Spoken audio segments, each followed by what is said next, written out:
tous et bienvenue dans cette nouvelle vidéo. On se retrouve enfin pour mon update lecture vu que j'ai été coincée pas mal de temps avec un gros pavé. Donc je vais commencer tout de suite par vous dire les 4 titres que je vais présenter dans cette vidéo et ensuite vous pourrez voir si jamais vous voulez aller directement à celui qui vous intéresse par exemple, c'est faisable. J'ai 2 mangas et 2 romans. Il y a tout d'abord Hell's Paradise de Yuji Kaku. Ensuite, j'ai La courtisane d'Edo de Kanoko Sakurakuji. Voilà, juste là, avec une couverture très très belle. Ensuite, je vous parlerai des Dolce par Frédéric Petitjean. Et enfin, je terminerai avec mon gros pavé d'Outlander, le tome 2, le talisman de Diana Gabaldon. Je vais commencer tout de suite avec les petits mangas, comme ça ce sera passé.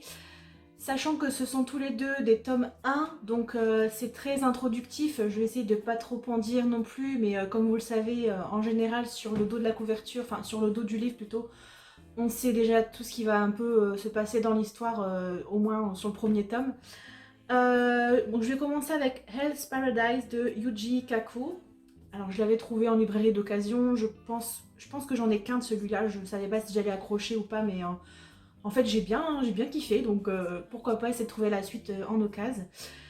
Ici, donc on est au Japon, à l'époque d'Edo, et on suit un jeune shinobi. Alors, je suis pas familière avec les termes, ouais. Donc du coup, c'est pour ça que je m'aide un petit peu. Il s'appelle Gabimaru, et il est emprisonné depuis un certain temps, parce qu'il a commis des crimes, voilà, parce qu'il a tué des gens, et il est condamné à mort. Mais il va recevoir la visite d'une jeune femme qui s'appelle Sajiri et qui est issue d'une grande famille. Et cette femme, en fait, c'est une exécutrice. Donc les deux personnages vont faire un petit peu connaissance et en fait, on apprend très vite qu'il est condamné à mort. Il a déjà été exécuté plusieurs fois, mais il ne veut pas mourir. Donc il se demande pourquoi et suite à ça, en gros... Ils vont lui proposer quelque chose, enfin lui proposer, plutôt l'obliger à faire une espèce de quête pour trouver quelque chose, un élixir, on nous le dit sur le résumé, donc pour aller trouver l'élixir de jouvence, d'immortalité, sur une île avec plusieurs autres personnes qui ont été condamnées également à mourir. Donc voilà, on va les suivre un petit peu dans ça, sachant que c'est très très introductif, hein, ils arrivent vers l'île vers la fin du premier tome. J'ai bien aimé le coup de crayon, alors l'histoire... moi, j'en ai presque pas lu des mangas, donc pour moi, ça me paraît super intéressant. Le coup de crayon est très sympa, c'est très expressif en fait, vous voyez, je mets juste ici. J'aime vraiment beaucoup. Je pense qu'on va être plutôt dans le sanglant, hein, vu qu'il y a vraiment des meurtres qui sont perpétrés dans ce premier tome. Et voilà, moi j'ai passé un bon moment, hein. Je peux pas en dire plus parce que ce ne sont pas non plus des actions de folie.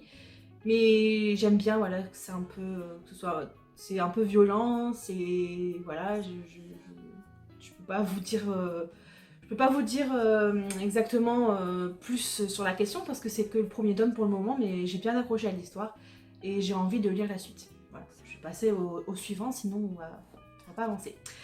Le second, c'est La courtisane d'Edo, donc là c'est un shoujo, c'est de Kanoko Sakurakuji. Voilà, la couverture est très jolie, les tomes suivants aussi sont très beaux. Je suis pas certaine que cette série-là soit terminée, je crois que celle-ci elle l'est, par contre celle juste avant. Ici on va suivre encore une fois, on va être dans l'époque d'Edo encore une fois, hein, et on va suivre une jeune fille qui s'appelle Akane, je crois qu'elle a 15 ans, il me semble. Je suis pas certaine. Elle a 15 ans, c'est une jeune orpheline issue de la noblesse militaire et en fait elle va se faire engager volontairement dans une maison close dans le quartier des plaisirs. Et cette maison, c'est une maison close de grand luxe qui s'appelle l'Akebonoro parce que voilà, elle a des convictions personnelles qu'on ne nous explique pas dès le départ, qu'on découvre vers la fin du premier tome, donc je vais pas vous le dire, sinon ce serait spoiler le premier, déjà qu'on en dit souvent beaucoup dans le résumé. Mais en gros, voilà, elle va arriver dans cette maison close et elle va vouloir atteindre le plus haut rang de la maison close. Donc il y a une femme qui s'en occupe avec son mari, qui l'adopte et qui la considère un peu comme une fille. et elle va devoir apprendre entre guillemets les bases avec celle qui est le plus haut placé pour l'instant dans la maison, pour assister bien sûr à une espèce de... C'est pas un bal de débutante, mais c'est une parade en fait, où est-ce qu'ils exposent en gros marchandises. Enfin voilà, ils présentent les jeunes filles qui sont présentes dans cette maison en fait, dans les quartiers. Donc ça m'a bien plu, j'ai le tome 2 dans ma pile à lire et je pense que je vais pas attendre trop longtemps avant de le lire pour pas trop oublier l'histoire, et je pense qu'il y a des chances que je me procure aussi la suite également parce que ça m'a bien plu. Évidemment elle va rencontrer un beau jeune homme, il y a un beau jeune homme dans l'histoire sinon ce serait pas un shoujo, et il y en a aussi un deuxième, mais voilà c'est introduit vraiment un tout petit peu vers la fin du roman, donc je vais pas trop en dire. Ça promet des petits moments sympathiques. Et j'aime en fait le fait qu'on soit dans une maison close, dans le quartier des plaisirs, c'est un contexte qui me plaît, hein. C'est un petit peu bizarre mais c'est comme ça. Après les dessins, ils sont vraiment très très beaux, vous voyez, je vous mets une petite planche juste là. J'ai bien accroché au style du manga, donc je sais que je vais le continuer. J'ai passé un bon moment, ça s'est lu hyper rapidement comme tous les mangas en fait. Je passe maintenant aux deux gros pavés que j'ai lus, et en fait j'ai lu d'abord les Dolce mi-avril et je l'ai traîné pendant pas si longtemps que ça mais plusieurs petits jours, et après j'ai rien lu pendant presque 14 jours je crois, je crois que j'avais noté, donc jusqu'à fin avril après j'avais rien lu, donc il était vraiment temps que je redémarre et je voulais absolument me lire Outlander au mois d'avril parce que je sais pas, pense que je crois que ça fait 2 ans, je suis pas sûre que ça fait 1 an, mais j'ai lu le premier tome à un mois d'avril en fait, mais je pense que c'est en 2019 je crois, si je me rappelle, parce que ouais, c'était pas l'année dernière c'est sûr. Donc voilà, je vais commencer avec Les Dolce de Frédéric Petitjean. Donc le tome 1 c'est La route des magiciens. Déjà, j'ai beaucoup aimé. J'ai tellement beaucoup aimé que je me suis procuré le tome 2 dans la foulée et que je viens tout juste de me commander le tome 3 parce que j'ai envie de savoir vraiment tout ce qui va se passer par la suite, et je pense que bah, l'histoire elle va continuer de me plaire. Ici, nous sommes avec une famille de magiciens, hein, de toute façon c'est dit dans le titre donc il n'y a pas trop de suspense, qui s'appelle Les Dolce. On commence avec une scène avec un adolescent, un jeune adolescent, qui est en train de faire une sorte de concert avec... alors les prénoms par contre je les ai un petit peu oubliés parce que ça fait presque un mois que je les ai lus. Bon, c'est pas très grave, très important parce que je vais pas vous dévoiler l'intrigue, donc... on commence donc avec le personnage, enfin un des personnages principaux qui est un adolescent de, je crois, 17 ou 18 ans, je pense, quelque chose comme ça. Il est en train de répéter avec son groupe de rock, enfin voilà, on sent que déjà il plane un petit mystère. Enfin, non, son groupe de rock répète sans lui, je crois, et lui, en fait, il était en train de surveiller son grand-père. Parce qu'il y a le grand-père s'appelle Melcaridrion, je crois, Melcadrion. Un nom... Ils ont tous des noms à coucher dehors, de toute façon, hein, ouais, c'est ça. Melka... Attendez, je vais vous le dire parce que lui, il est important. Enfin, ils sont tous importants, mais... Ouais, bah, ah oui, voilà, Melcaridion. Voilà, Melcaridion. Lui, c'est le grand-père. On a l'impression qu'il est un petit peu sénile, qu'il commence à être un peu âgé, donc il perd un petit peu la tête. Il se promène dans les rues de New York avec son petit-fils, hein, dans un endroit spécifique. Et tout à coup, il se rappelle que, enfin, le petit se rappelle qu'il doit aller répéter avec ses amis, donc voilà, il va se passer un truc assez rapide. Ensuite, on a d'autres personnages également, mais je ne vais pas vous dire tous les personnages parce qu'ils sont assez nombreux quand même. Mais on a donc il y a une petite sœur qui est jeune ado, donc je crois qu'elle doit avoir 14 ans, quelque chose comme ça. Mes souvenirs sont bons. Nous avons les deux parents et le grand-père. Donc voilà, ça c'est le noyau principal. Et ensuite, il y a évidemment des méchants, il y a des gens, des personnages secondaires. Et j'ai bien aimé comment les personnages secondaires étaient inclus dans enfin pas dans la famille, mais dans l'histoire de la famille. Il faut savoir que les Dolce, ce sont la dernière famille de magiciens au monde et qu'ils doivent se battre pour ne pas... Enfin, ils doivent tout faire pour se cacher, en fait. Il ne faut pas qu'ils soient découverts. J'ai beaucoup aimé leur maison. je vous en dis pas plus, mais j'aime bien leur maison. J'aime bien ce qu'ils sont capables de faire, mais c'est pas trop, vous voyez, on nous dit des petites bribes, etc. Et puis j'ai bien aimé comment c'était amené. Euh, Ils n'ont pas non plus, voilà, comme ils disent, pas besoin de machines incroyables, encore moins de baguettes magiques ou de balais volants.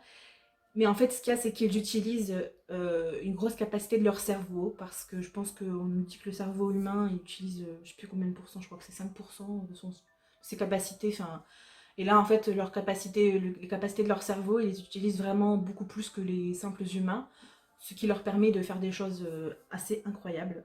Et en fait, leur mission, c'est un petit peu de sauver, ils disent que sauver la planète d'une pollution irréversible orchestrée par les sorciers de la Guilde Noire. Donc, en fait, voilà, ils vont se battre contre la Guilde Noire, contre les méchants, hein, tout simplement.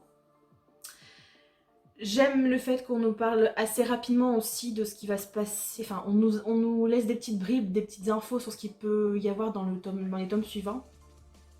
On nous parle de secrets, de 5 secrets, comment ça s'appelle, de sortes de... Comment, je trouve plus mes mots. Des livres magiques, vous voyez, des livres anciens, ah là là, je trouve plus le... bref, c'est pas très important, mais je ne trouve plus ce mot. Ça m'agace.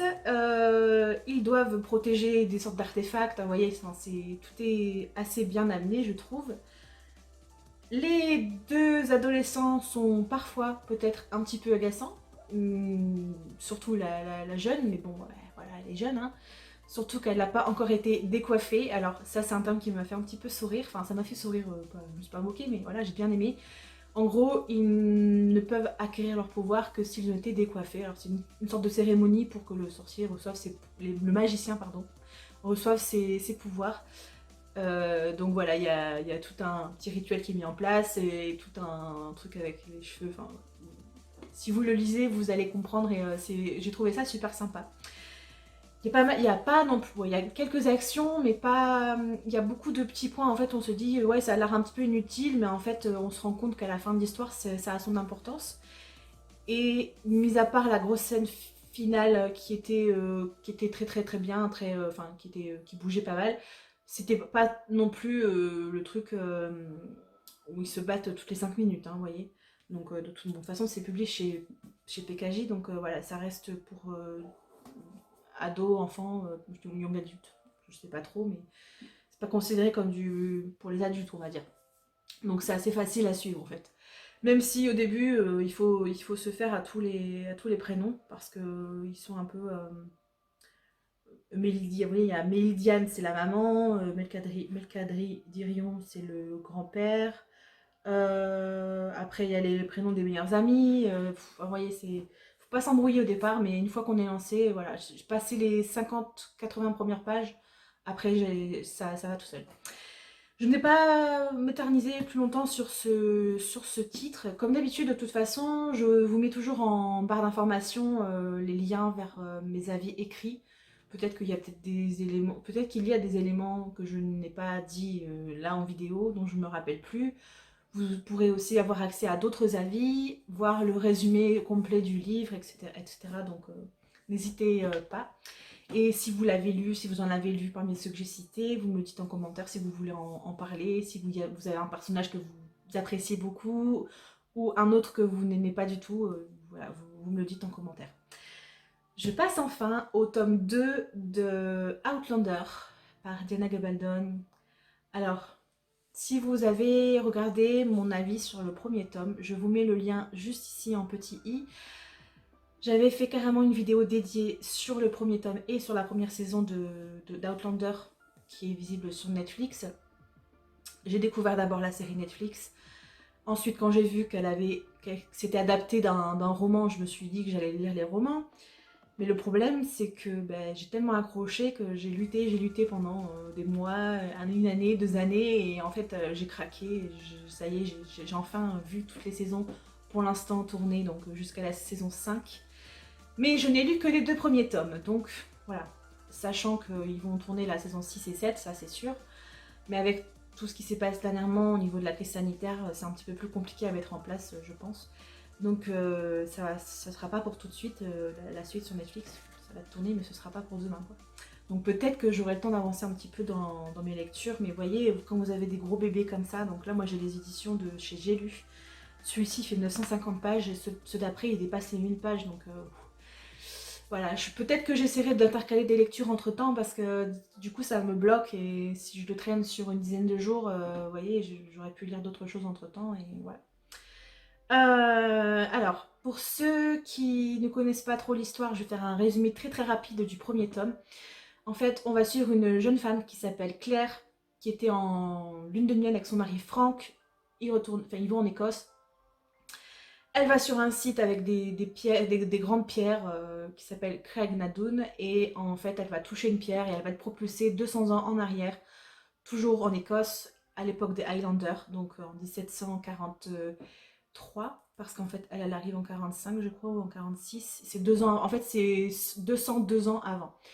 Donc elle va pas capter ce qui va se passer, au départ elle va pas y croire et elle va très vite se rendre compte que ben, en fait non, elle est vraiment retourner en arrière. Elle va être dans un groupe d'Highlanders, elle va être obligée plus ou moins de les suivre pour survivre.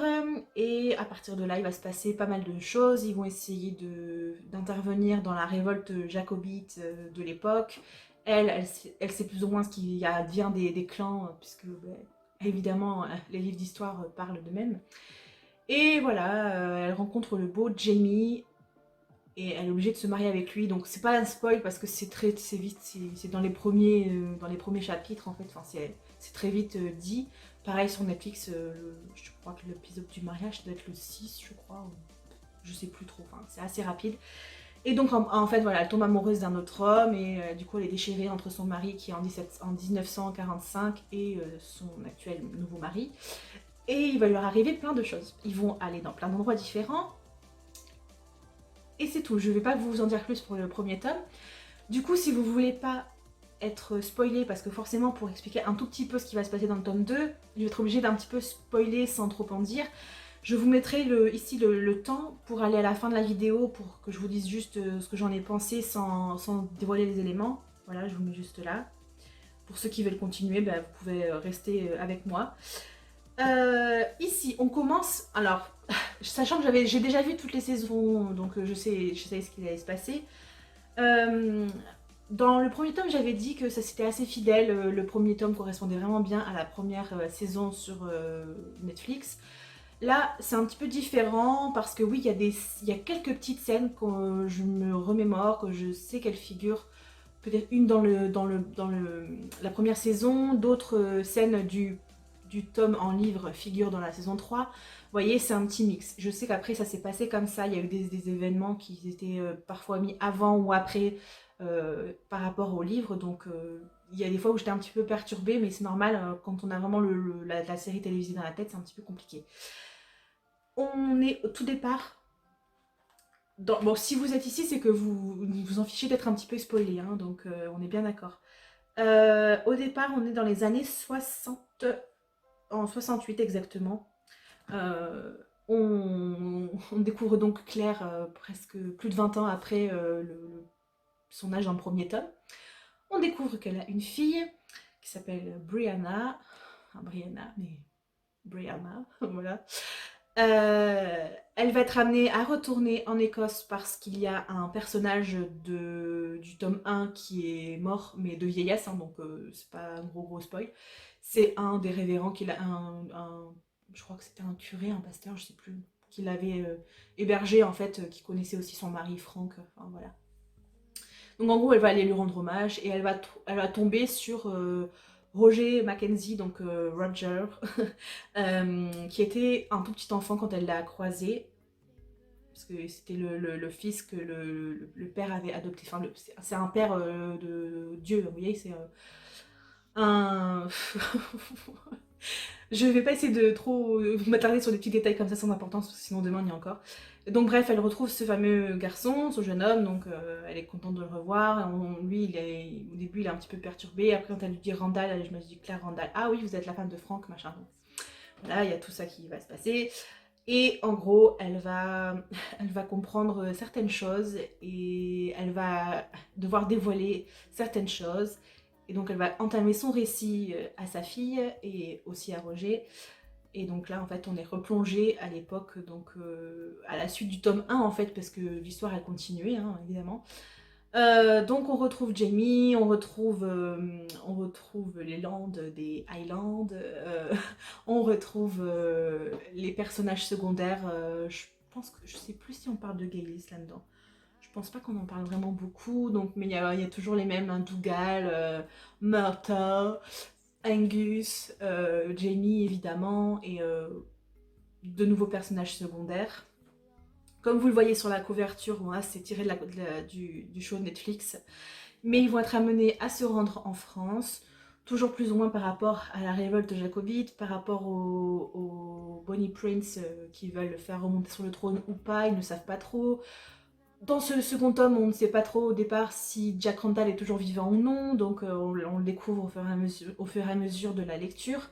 Je ne vous le dis pas pour pas vous spoiler parce que bah, voilà, c'est toujours bien de le découvrir si vous voulez le lire en premier avant de voir la série ou si vous n'avez pas encore vu la série, vous voyez. J'ai passé un super moment. Alors sachez que sur ce second tome, il y a beaucoup de moments où on va parler politique, intrigue politique, parce qu'il va y avoir des machinations, il va y avoir des messages codés, un petit peu essayer de savoir ce qui va se passer entre telle et telle personne, entre le duc d'un tel et le comte d'un tel, vous voyez. J'ai bien aimé, il y a des petites parties où on parle un petit peu des sciences occultes, donc ça m'a vraiment plu, avec notamment Maître Raymond, qui est un ami, qui devient un ami proche de Claire.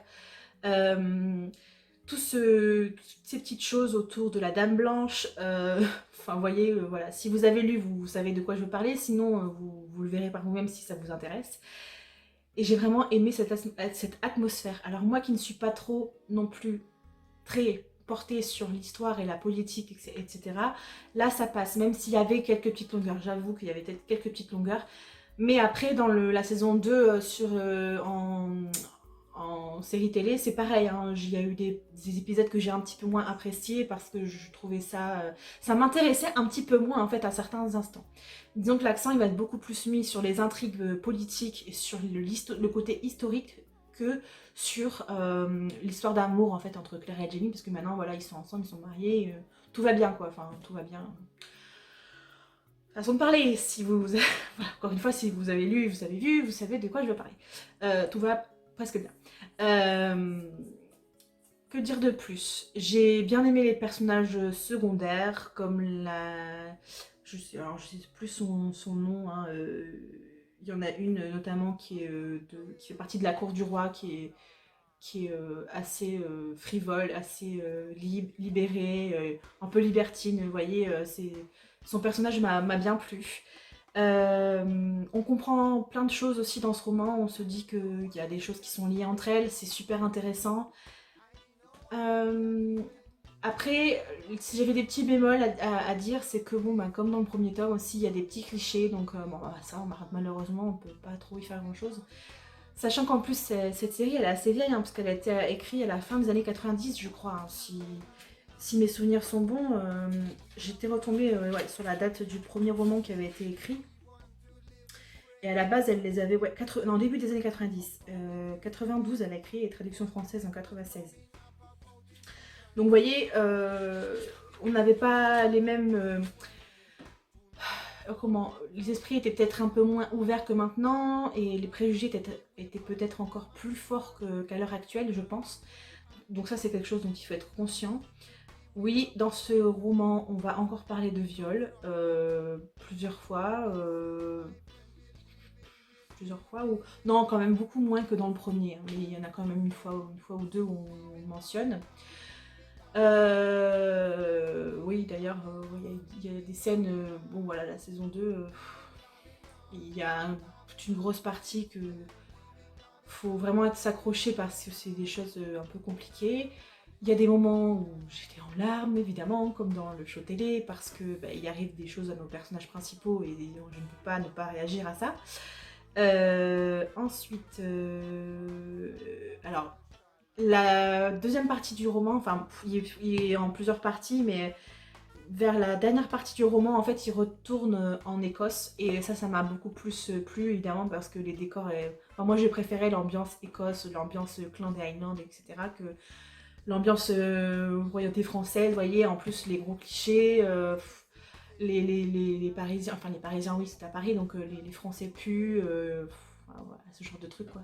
Par contre les Français c'était Françaises se rasent alors qu'à la base c'est pas forcément ce qu'on pense à l'époque. Vous voyez un petit peu ce genre de petits clichés. Mais bon ça passe parce qu'on s'attarde pas trop dessus mais voilà c'est des petits points qui n'étaient pas forcément nécessaires. Je suis en train de chercher ce que je pourrais vous dire sans trop en dévoiler. Mais ouais, franchement, c'était... La fin, la fin, en fait, vous voyez, en fait, vers le milieu du roman, comme il y a beaucoup d'intrigues politiques, etc., j'en avais un peu marre. J'aurais peut-être dû le poser pour prendre un autre titre et machin. Enfin, et machin, ça veut rien dire, mais vous voyez. Et en fait, vers la fin du roman, j'avais pas envie que ça s'arrête, parce que bon, je sais ce qui va se passer dans la troisième partie, enfin dans la saison 3, donc je me doute plus ou moins des choses, comment elles vont arriver. Et à la fin du tome 2, voilà, on a les entrailles qui se serrent, on est dégoûté, on ne sait pas trop ce qui va se passer et tout. Voilà, en plus, dans la façon dont c'est fait, il y a des flashbacks, donc on ne sait pas pourquoi on arrive déjà dans les années 60, on ne sait pas ce qui s'est passé entre le moment où... Enfin, je peux pas trop en dire, sinon je spoil tout le monde, mais voilà, qu'est-ce qui s'est passé entre les années 45 quand elle est partie et entre les années 60 où on voit qu'elle elle est plus en Écosse quoi, enfin elle est retournée dans son temps à elle donc forcément on sait qu'elle est rentrée. Voilà, je vais m'arrêter là parce que sinon demain on y est encore, je pourrais en parler éternellement parce que c'est une série que j'adore toujours autant.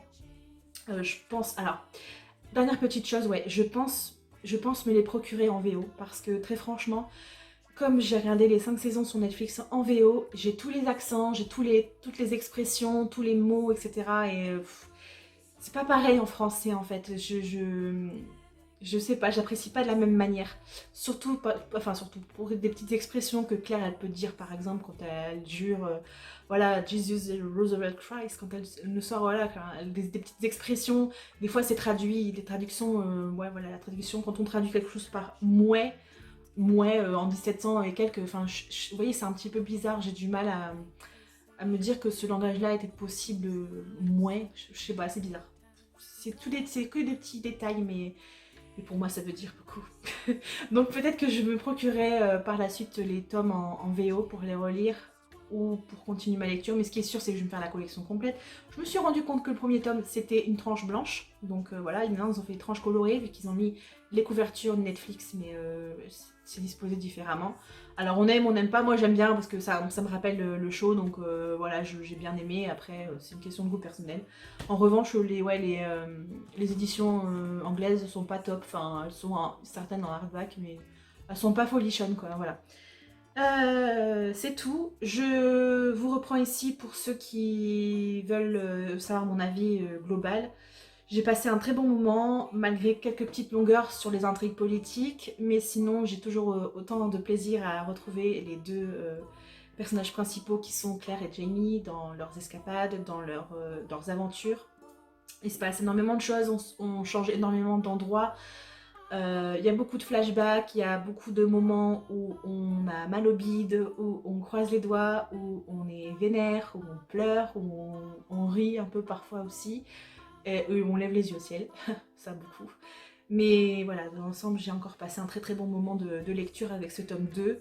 Je dois me procurer la suite, hein, parce qu'il y a 10 tomes, donc je suis encore loin d'avoir fini. Mais voilà, n'hésitez pas, surtout si vous êtes un petit peu intrigué par ce qui peut se passer dans l'époque des Highlands. On voyage en Écosse, enfin, c'est vraiment magnifique, quoi, n'hésitez surtout pas.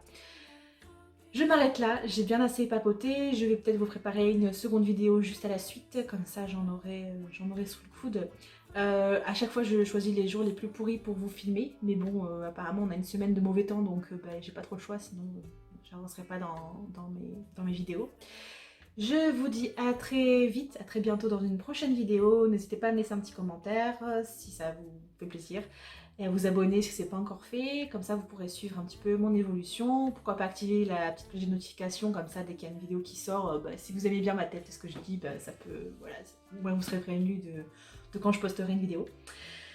Je vous dis à très bientôt, profitez bien de votre famille, sortez les bien couverts et vivement la fin du couvre-feu, voilà. Ciao ciao.